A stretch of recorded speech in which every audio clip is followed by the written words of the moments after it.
நாங்கள் வந்து ஒரு வில்லேஜில் சாதாரணமாக இருந்தோம். இப்போ ஒரு கமிஷனர், அவருக்கு அப்பா வந்து அவரோட குறிக்கோள் என்னன்னு சொன்னால், எங்களுக்கு சொன்னது ஒரே ஒரு வார்த்தை என்னென்னா, வி டோன்ட் ஹவ் ப்ராப்பர்ட்டி, நமக்கு வந்து சொத்து இல்லை, ஒரே சொத்து எஜுகேஷன் தான். Brother IPS, younger brother IPS, brother in law IPS officer, என்னோடய ஒய்ஃப் கூட she is an IRS officer, she is also commissioner income tax. இந்த அளவுக்கு வி ஹவ் ரிசன். அண்ட் காரணம் என்ன, எஜுகேஷன். அந்த education is the only reason for our growth.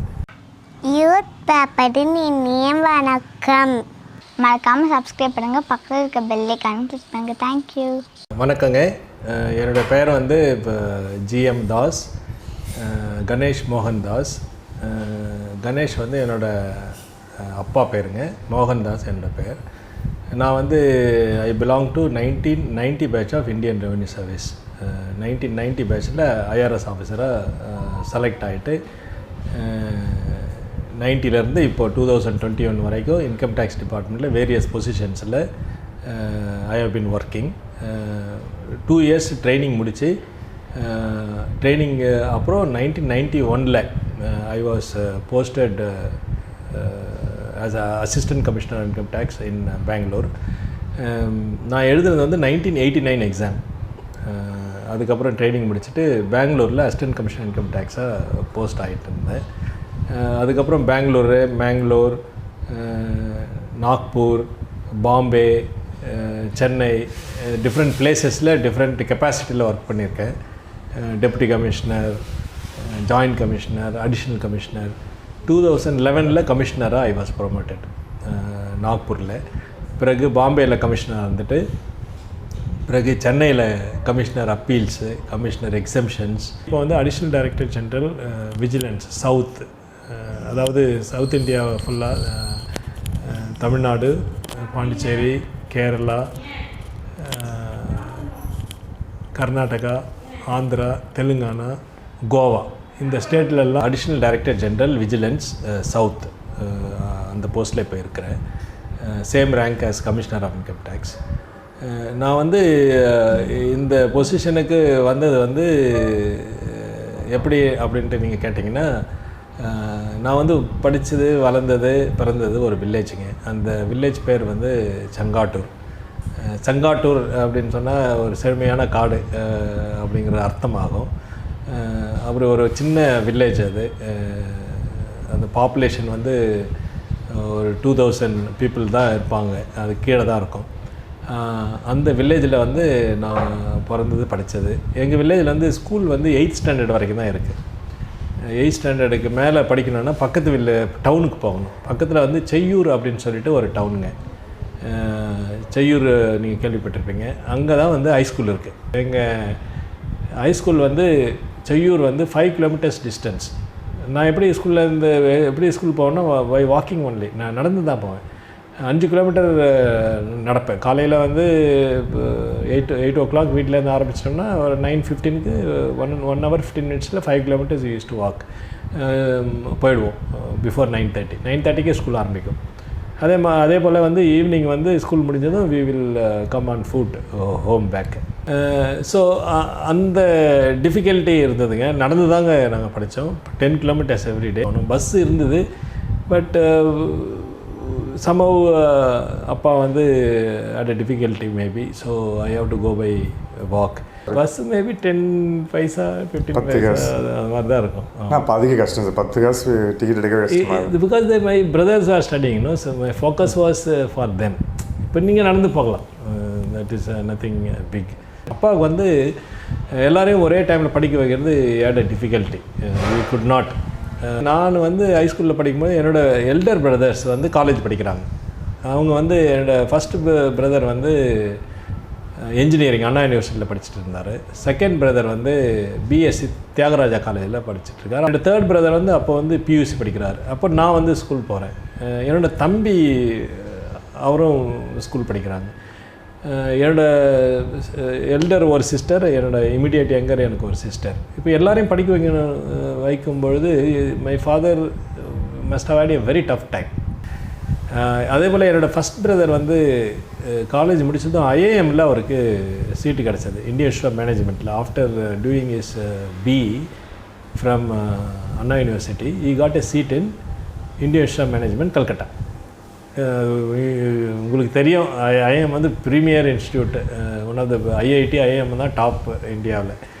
ஐஏஎம்மில் Calcutta வந்து one of the best management schools. அதில் அவருக்கு சீட்டு கிடச்சிது. But my father did not sent. ஏன்னா அவருக்கு அங்கே அட்மிட் பண்ணுறதுக்கு அந்த ஃபீஸ் மணி இல்லை. 450 rupees or 500 rupees was the fees. அது வந்து அப்போ இல்லைங்க. இப்போ school college okay, my father was able to manage. அது கூட ஃபஸ்ட்டு போத் சன்ஸ் வந்து ஒரே டைமில் அவரால் படிக்க வைக்க முடியல. So he has to stop is second son. Only first son படிச்சுட்டு வச்சார். கஷ்டமாக இருக்குங்களா சார்? ஒரு அண்ணா வந்து வீட்டில் வந்து படிக்காமல் இருக்காரு, இவ்வளோ டேலண்ட் இருந்தால் அப்படிங்கிறது ரொம்ப கொஞ்சம் ஃபேமிலிக்கு ரொம்ப ஓகே. அதனால் சஃபரெல்லாம் ஆகலை. ஐயோ எப்படி ஆகிப்போச்சு எப்படி போச்சு, ஓகே இல்லை next move for the next. இது அவ்வளோதான். அந்த 1 yearல my brother did lot of work. அவர் வந்து என்ன செய்வார்னு சொன்னால், அவங்க போய்ட்டு கரும்புலாம் வெட்டியிருக்காங்க. கரும்பு வெட்டுவாங்க இல்லைங்களா, ஆஸ் அ கான்ட்ராக்ட் ஒர்க்கர். அவங்க வந்து ஒரு சுகர் கேன் ஃபீல்டு இருக்குன்னா அந்த சுகர் கேன் ஓனர்கிட்ட கான்ட்ராக்ட் போட்டுட்டு அந்த கரும்பு வெட்டி கொடுத்து then they will get money. My brother has done it. அவர் வந்து இந்த வெள்ளம் பண்ணியிருக்காரு. ஊரில் போய்ட்டு ஆமாம் ஊரில் போய்ட்டு கிணறுலாம் தோண்டுவாங்க ஆஸ் அ யூத். ஸோ அந்த மணி வரும். ஸோ இதை மாதிரி ஒர்க்லாம் கூட அவர் பண்ணியிருக்காரு. பிஎஸ்சி முடிச்சுட்டு அதுக்கப்புறம் எம்எஸ்சி பண்ணி அதுக்கப்புறம் வந்து அவர் ஒரு டெப்யூட்டி சூப்பரண்ட் ஆஃப் போலீஸாக தமிழ்நாடு கவர்மெண்ட்டில் ஜாயின் பண்ணி ரோஸ் IPS வாங்கி தென் ஐஜியாக இருந்து ரிட்டையர் ஆகிருக்கார். So it's not that my father was a teacher, he can afford that, but at the same time my other brothers were studying. ஒரு 6 பசங்க இருந்தது. ஆமாம். So he has to balance everybody. One son he stopped from school, காலேஜுக்கு படிக்க வைக்க நிறுத்தியிருக்கார் இல்லையா, இன்னொரு சன்னை படிக்க வைக்கிறார். ஸோ ஒரு ஸ்கூலுக்கு போகும்போது கோஸ். அப்போ டீச்சர்ஸ்க்கு ஒரு சம்பளம் கிடையாது சார். ரொம்ப அவருக்கு எவ்வளோ சம்பளம் இருந்திருக்கும், maybe 200 rupees something like that. I don't remember exactly. அவ்வளோதான் இருக்கும். அந்த 200 rupeesல தான் நீங்கள் எல்லாத்தையும் மேனேஜ் பண்ணணும். அப்போ காலேஜஸ் ஃபீஸ் இப்போ இருக்கிற மாதிரி அதெல்லாம் அவர் பண்ணியிருக்கார். ஆனால் 10th நான் ஸ்கூல் ஃபஸ்ட்டு வந்தேன். ஸ்கூல் ஃபஸ்ட்டு வந்ததுனால என்னோடய அப்பா என்ன சொன்னார், நீ ஸ்கூல் ஃபஸ்ட்டு வந்தால் உனக்கு பைசைக்கிள் வாங்கி தரேன்னு சொல்லியிருந்தார். ஸோ அதே போலவே அவர் வந்து எனக்கு ஃபஸ்ட்டு வந்ததுனால ஸ்கூல் ஃபஸ்ட்டு வந்ததுனால பைசைக்கிள் வாங்கி கொடுத்தார். So next 2 years +1 +2 I use to go by bicycle. அந்த அப்போல்லாம் வந்து விளக்கில் படிக்கிறது தான். We did not have electricity. எங்கள் ஊரில் எலக்ட்ரிசிட்டி கிடையாது. நாங்கள் படிக்கும் பொழுதுலாம் ஸ்ட்ரீட்டில் தான் எலக்ட்ரிசிட்டி இருக்கும், வீட்டில் எலக்ட்ரிசிட்டி கிடையாது, வீட்டில் கரண்ட் கிடையாது. ஆமாம், இந்த விளக்கில் தான் படிப்பாங்க. ஏன்னா அண்ணன் படித்தது நான் படித்ததெல்லாம் கூட விளக்கு தான். Sometimes we use to go and study இந்த ஸ்ட்ரீட் லைட் ஆல்சோ. நான் இருக்கும்போதெல்லாம் ஸ்கூல்லாம் கூட. நீங்கள் ஸ்ட்ரீட்டில் படிச்சிருக்கீங்க? ஆமாம், எஸ் ஸ்ட்ரீட்லாம் படிச்சிருக்கோம். அப்படி தான் படிப்போம். வேறு இப்போ 10th வரைக்கும் எங்களுக்கு அந்த ஃபெசிலிட்டி இல்லை. எங்கள் வீட்டுக்கு கரண்ட் வரல. அப்போ 1 or 2 houses எலக்ட்ரிசிட்டி வந்தது. ஆக்சுவலாக நான் வந்து 10th +2 படிக்கும் பொழுது அங்கே இன்னொரு வீட்டில் போய் படிப்பேன். அவங்க வீட்டில் மட்டும் எலக்ட்ரிசிட்டி இருக்கும், எங்கள் வீட்டில் இல்லை. அவங்க ஒரே ஒரு டிவி வச்சுருப்பாங்க. அங்கே போய்ட்டு அவங்க பர்மிட் பண்ணுவாங்க. எங்கள் அம்மா will be sitting when we study in the night. She use to be sitting next to us. அவங்க ஒன்றும் படிக்கலை, எங்கள் அப்பா படிச்சிருக்காரு, எங்கள் அம்மா படிக்கலை. ஆனால் அந்த எஜுகேஷனோட இம்பார்ட்டன்ஸ் தெரிஞ்சவங்க அவங்க. என்னோட அண்ணன் இந்த விளக்கில் படிக்கும்பொழுது, கெரோசின் விளக்கு இல்லைங்களா, அப்படியே தூங்கிட்டார். தூங்கும்பொழுது அந்த முடி வந்து விளக்கில் வந்து எரிஞ்சிருச்சு, தலை பற்றிச்சு. ஆனால் எங்கள் அம்மா உடனே அவங்க பக்கத்தில் உட்காந்துட்டு இருந்ததுனால கொஞ்சம் அவங்க கவனிக்கலை, உட்காந்துருந்தாங்க. இப்போ முடி பார்த்து தான் உடனே கையெழுத்து இதெல்லாம் வச்சு அணைச்சிட்டாங்க. ஸோ சப்போஸ் அவங்க வந்து தூங்கிட்டு இருந்தாங்கன்னு வச்சுங்க, தூரமாக இருந்தாங்கன்னு வச்சுங்க, that would have been serious damage for him. So அப்படி தான் படித்ததெல்லாம். அதுக்கப்புறம் +2லேயே நான் ஃபஸ்ட்டு வந்துட்டேன் அந்த ஸ்கூலில். அதுக்கப்புறம் வந்து பாட்டனியில் கூட டிஸ்ட்ரிக்ட் ஃபஸ்ட்டு எனக்கு ஒரு ஸ்காலர்ஷிப் கூட கொடுத்துருந்தாங்க, டிஸ்ட்ரிக்ட் ஃபஸ்ட்டு வந்ததுனால. பிறகு I joined as a BBSc, with bachelor of veterinary science, Madras veterinary காலேஜில் வெட்டினரி படிக்கிறதுக்கு எனக்கு அழைப்பு வந்தது. வெட்டினரி முடித்த பிறகு 5 years கோர்ஸுங்க அது, லைக் MBBS 5 years. அது முடித்த பிறகு திருமருகல்னு ஒரு ஊர், தஞ்சாவூர் டிஸ்ட்ரிக்ட், அங்கே தான் நான் வெட்டினரி டாக்டராக ஐ வாஸ் அப்பாயிண்டட். ஃபாதர் வந்து டீச்சர். அவர் வந்து எங்கள் வில்லேஜ்லேயும் பக்கத்து வில்லேஜஸ்லேயும் டீச்சராக இருந்தார். அவர் வந்து ஒரு வில்லேஜில் பிறந்து வளர்ந்து first time degree holder in our village. அவர் வந்து பிஏ படித்தார். ஆனால் பிஏ வந்து கரஸ்பாண்டன்ஸ் தான் படித்தார், காலேஜ் போயிட்டு படிக்கல. ஃபஸ்ட்டு அவர் வந்து 8th ஸ்டாண்டர்ட் முடிச்சது டீச்சர் ஆகிட்டார். அதுக்கு பிறகு 9th standard, 10th standard, 11th standard, PUC, degree வரைக்கும் டீச்சராக இருந்துட்டு அவர் எழுதினாருங்க. First time degree holder. அவரே வந்து ஒரு கிரேட் எக்ஸாம்பிள். அவங்க அப்பா, எங்கள் தாத்தா வந்து ஒரு என்ன சொல்கிறது, கூலி வேலை செய்தவர் தான். அவருக்கு அப்பா வந்து அவரோட குறிக்கோள் என்னன்னு சொன்னால், எங்களுக்கு சொன்னது ஒரே ஒரு வார்த்தை என்னென்னா, we don't have ப்ராப்பர்ட்டி, நமக்கு வந்து சொத்து இல்லை, ஒரே சொத்து எஜுகேஷன் தான். So only if you study then you can improve your status. அந்த ஒரு வார்த்தை தான் நமக்கு எஜுகேஷனுங்கிறத இம்பார்ட்டன்ஸ் தெரிஞ்சுது. அந்த நாங்கள் ஃபேமிலி அப்படி பார்க்கும்பொழுது எங்கள் ஃபேமிலி வந்து 6 brothers, 2 sisters. My first brother retired as chief engineer, my second brother retired as IG of police, my third brother retired as general manager, industries department. Then of course my elder sister did not study for family reasons to support us. Then myself, I am now serving as commissioner income tax. Next my sister, she also studied engineering and her husband is 91 batch IPS and he is my friend and he is additional director general of police in Ranchi, that is Jharkhand state. And after my sister, my younger brother Mr. Babu, AG Babu, he is joint commissioner of police South Madras. Then last my brother is Thurai and he is an advocate. So நாங்கள் எல்லாம் படித்தது அந்த village தான். எங்கள் parents வந்து எப்போதும் நம்ம வந்து இப்படி தான் இருக்கணும் ஒரு ஃபோர்ஸ் பண்ணிடலாம் இல்லை. இது gave absolute liberty and only thing வந்து we don't have a property, education is the ப்ராப்பர்ட்டின்னு அப்பா சொல்லுவார். Only property we can acquire is only education. அதனால் எஜுகேஷனோட இம்பார்ட்டன்ஸ் இருக்குது. மற்றபடி த வே ஆஃப் திங்கிங் வந்து ஃப்ரீ திங்கிங் வாஸ் தேர். எங்களோட திங்கிங் வந்து ரெஸ்ட்ரிக்ட் பண்ணல எங்கள் பேரண்ட்ஸ். ஒரு பர்டிகுலர் பேட்டர்ன்லேயோ ஒரு பிலீஃப்லேயோ இப்படி தான் இருக்கணுன்றது சொல்ல. அதனால் அந்த ஃப்ரீ திங்கிங் வந்து இருந்தது. ஒரு கொஸ்டின் பண்ணுறது, ஒரு லாஜிக்கலாக அனலைஸ் பண்ணுறது, ஒரு ஆன்சர் சீக் பண்ணுறது, அந்த ஒரிஜினல் திங்கிங்னு சொல்கிறோம் இல்லைங்களா. ஐ திங்க் அது வந்து ரெஜிமெண்ட் ஆகாமல் ஒரு ஃப்ரீ வேர்ல்டில் வளர்ந்ததுனால. அதே மாதிரி வில்லேஜில் லைஃப்னு பார்க்கும்போது குளிக்கிறதுலாம் வந்து கிணறு, ஏரி, இங்கே தான் குளிப்போம் இல்லைங்களா. ஒரு ஃப்ரீயாக போயிட்டு ஒரு ஃப்ரீ பிளேசஸில் குளிச்சுட்டு வர்றது வில்லேஜ் லைஃப்பில் பியூட்டிஃபுல்லாக இருக்கும். அது வந்து நீங்கள் ஃபெசிலிட்டி இல்லை, நெகட்டிவாக இருக்குன்னு எடுத்திங்கன்னா நெகட்டிவ் தான். ஆனால் அதே நீங்கள் பாசிட்டிவாக திங்க் பண்ணிங்கன்னா அது பாசிட்டிவ் தான். ஸோ லைஃப் வந்து இது difficulties were there, but that did not bog us down. அந்த டிஃபிகல்ட்டி இருக்குன்னு நினச்சோம்னா உங்களை வந்து பாக் டவுன் ஆகிடுவீங்க, ரைஸ் ஆக மாட்டீங்க. நீங்கள் அது okay, that whatever comes on your way you have to take it and moving forward. So maybe அப்படி இருந்திருக்கலாம். ஸோ ஆல் ஆஃப் அஸ், எங்கள் ஃபேமிலியில் நாங்கள் எல்லாருமே we have come up in the life and we all were born in that village, we studied that village. அப்போ அங்கே இருக்கும் பொழுது தான் எனக்கு வந்து இந்த சிவில் சர்வீஸ் எழுதணும் அப்படின்னு சொல்லிட்டு ஒரு டிசையர் வந்தது. அந்த டிசையர் எனக்கு கொடுத்தது வந்து என்னோடய 2வது பிரதர் மிஸ்டர் மௌரியா, ஐபிஎஸ் ஆஃபீஸர்னு சொன்னேன் இல்லைங்களா. அவர் வந்து எனக்கு ஒரு வழிகாட்டியாக இருந்தார். அவர் வந்து அதுக்கப்புறம் டிஎஸ்பியாக ஜாயின் பண்ணி then IPS, he got into IPS, then he retired as IG. அவர் தான் சொன்னார் சிவில் சர்வீஸ் எக்ஸாம் எழுது, நீ பாஸ் பண்ணுவே அப்படின்னு சொன்னார். தென் அப்போ வெட்டினரி டாக்டராக ஜாயின் பண்ணிவிட்டு then I started preparing for civil service exam. அப்போ என்ன சப்ஜெக்ட் எடுக்கலாம், இதில் வந்து ஒரு இன்ட்ரெஸ்டிங் ஃபேக்ட் வந்து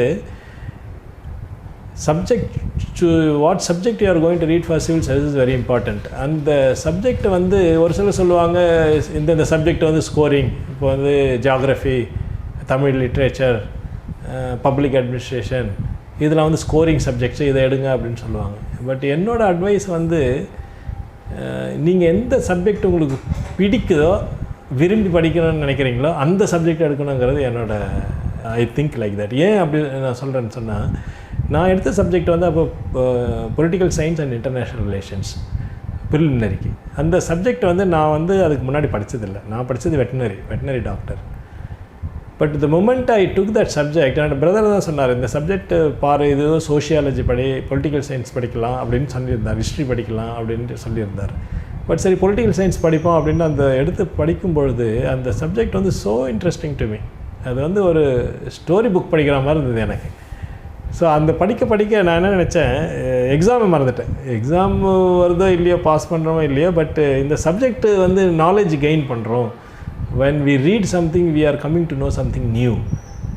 ஜெனரல் ஸ்டடீஸ் படிக்கும்போது கூட I was learning more and more and knowledge seeking, thirst for knowledge வந்த மாதிரி எனக்கு இருந்தது. So okay, even if I don't get through the exam, but I acquired in the end of the day knowledge gain பண்ணுறோம் இல்லையா.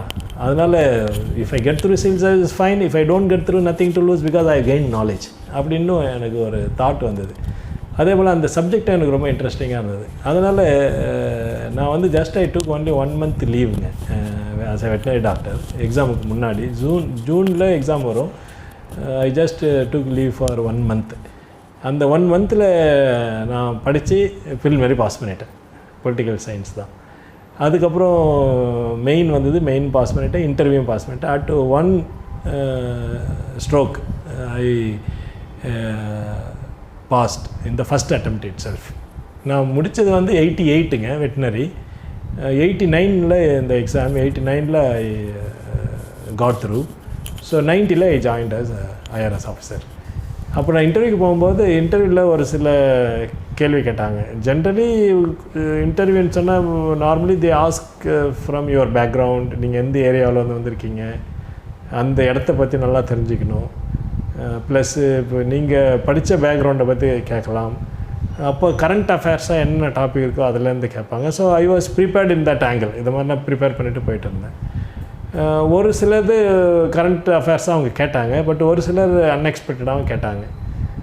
அவங்க வந்து என்னை கேட்டது வந்து ஒரு கேள்வி வந்து, you are a veterinary doctor and can you suggest how will you improve the economy of village women அப்படின்னு கேட்டாங்க. அப்போ வந்து especially they also asked me that ஒரு காஃப் இருக்குது, அந்த காஃப் கொடுத்து அவங்களோட எக்கானமி நீங்கள் டெவலப் பண்ண முடியுமா as a veterinary doctor you tell us அப்படின்னு சொன்னாங்க. நான் வந்து அப்போ என்ன சொன்னேன்னா, ஒரு காஃப்னா கன்றுக்குட்டி இல்லைங்களா, ஒரு கன்றுக்குட்டியை வந்து ஒரு வில்லேஜ் உமனுக்கு வேறு இன்கம் அவங்களுக்கு இல்லை, இந்த கன்றுக்குட்டியை வச்சு அவங்களோட இன்கம் வருமா, அவங்களோட எக்கானமி வந்து செல்ஃப் சஃபிஷியண்ட்டாக ஆகிடுவாங்களா அப்படிங்கிற கேள்வி தான் அது. அப்படி கேள்வி அவர் கேட்டார் அந்த இன்டர்வியூவில். நான் அதுக்கு என்ன சொன்னேன்னா, இது வந்து merely because we have given a calf, suddenly we cannot expect her to improve her self-sufficiency. She will still be dependent for income on some other source. But இனிஷியலாக அவங்களுக்கு வந்து ஒரு சப்போர்ட் கொடுத்து, then once this calf grows into a cow, a milking cow, then it starts giving a milk, then she will become a self-sufficient woman. So initially she requires a support, financial support. அப்போ வந்து scheme கூட இருந்தது, IRDP ஸ்கீம்னு சொல்லிட்டு, integrated rural development ஸ்கீம்னு பேர். அதில் 3000 rupees அப்போ in fact money கொடுப்பாங்க. You can buy a cow. அதில் 50% சப்சிடி இருந்தது, balance 50% you can repay after you start earning. So அதனால் there is a scheme also for this, under which you can buy a milking cow directly, and then you can earn money out of that. Once it is a milking cow, yes, there is a money and the woman can be self-sufficient by sale of milk. அது மட்டும் இல்லை, we also operate on a cooperative system. இப்போ வந்து இந்த ஆனந்த்னு கேள்விப்பட்டிருக்கோம் குஜராத்தில், அங்கே தான் டாக்டர் வர்கீஸ் குரியன் இந்த ப்ராஜெக்ட் ஆரம்பித்தார், கோஆப்ரேட்டிவ்.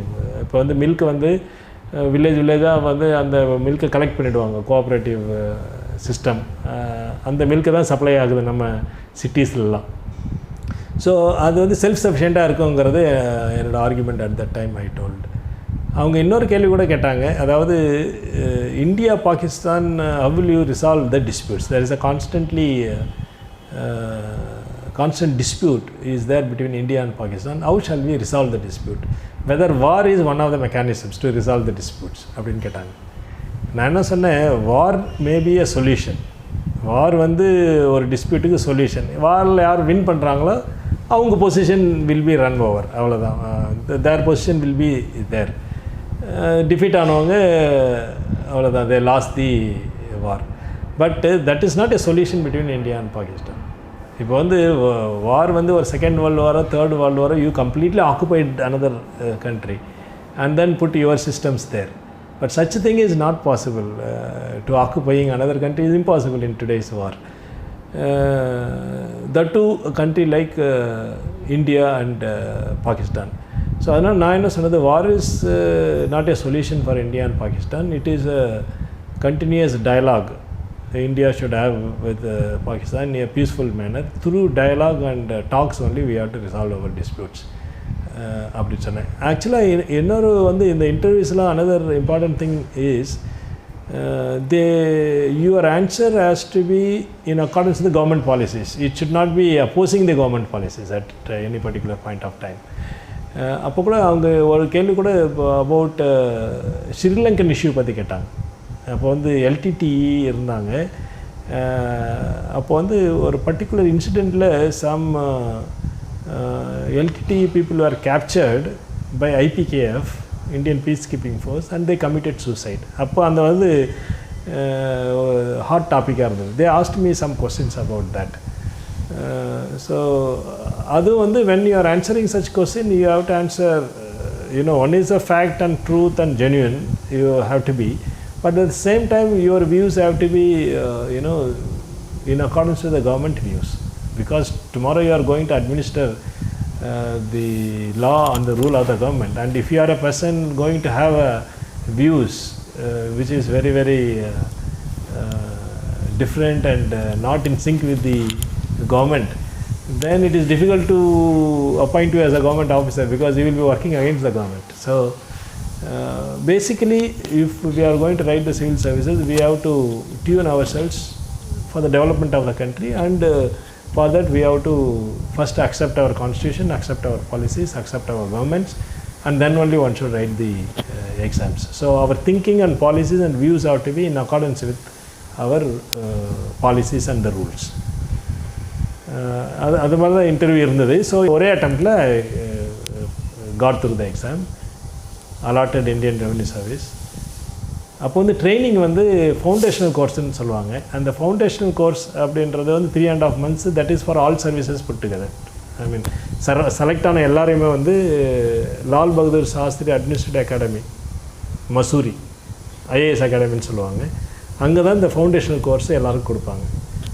பட் நான் செலக்ட் ஆகும்போது the number of officers selected all services put together is about 900, whereas the Lal Bahadur Shastri Administrative Academy did not have capacity to train 900 people for foundational course. So அதனால் அப்போ வந்து foundational course இன்னும் 2 இடத்துல கூட conduct பண்ணாங்க. National police academy Hyderabad, அங்கே தான் IPS officers train ஆவாங்க.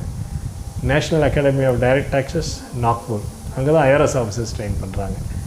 ஸோ இந்த ப்ரீமியர் அகாடமிஸ் சென்ட்ரல் ட்ரைனிங் இன்ஸ்டியூட்னு சொல்லுவாங்க, Mussoorie, Hyderabad, MPA and then NEDT Nagpur. இந்த 3 இன்ஸ்டியூட்லேயும் ஃபவுண்டேஷனல் கோர்ஸ் இந்த 900 ஆஃபீஸர்ஸுக்கு டிவைட் பண்ணி ஈக்குவலாக டிஸ்ட்ரிபியூட் பண்ணி கண்டக்ட் பண்ணாங்க.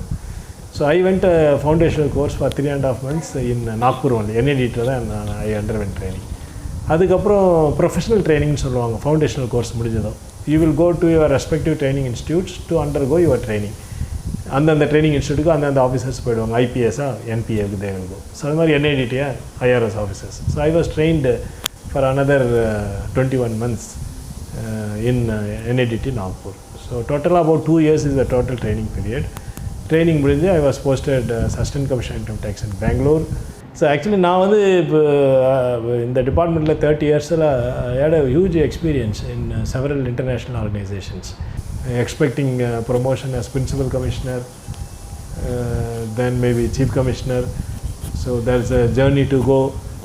இது வந்து it's not a difficult thing. The whole achievement in my family, myself, my brothers and my sisters, எல்லாருமே we have come to some important status in the society.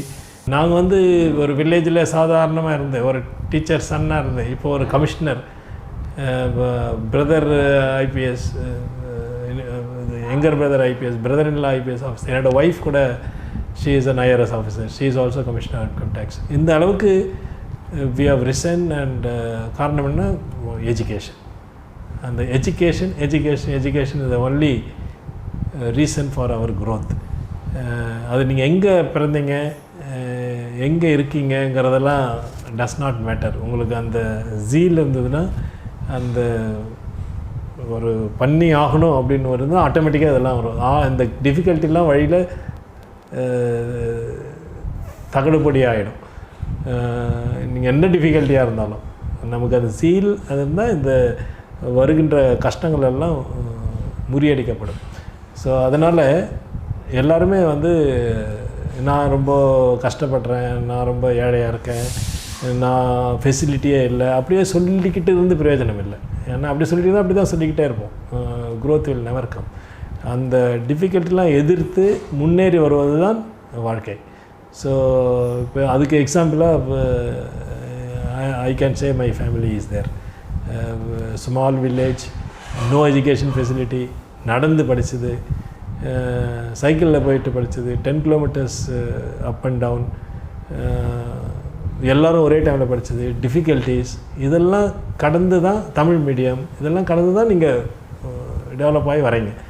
So everybody can do this. It's not a difficult thing as long as you have a single goal and focus in studying.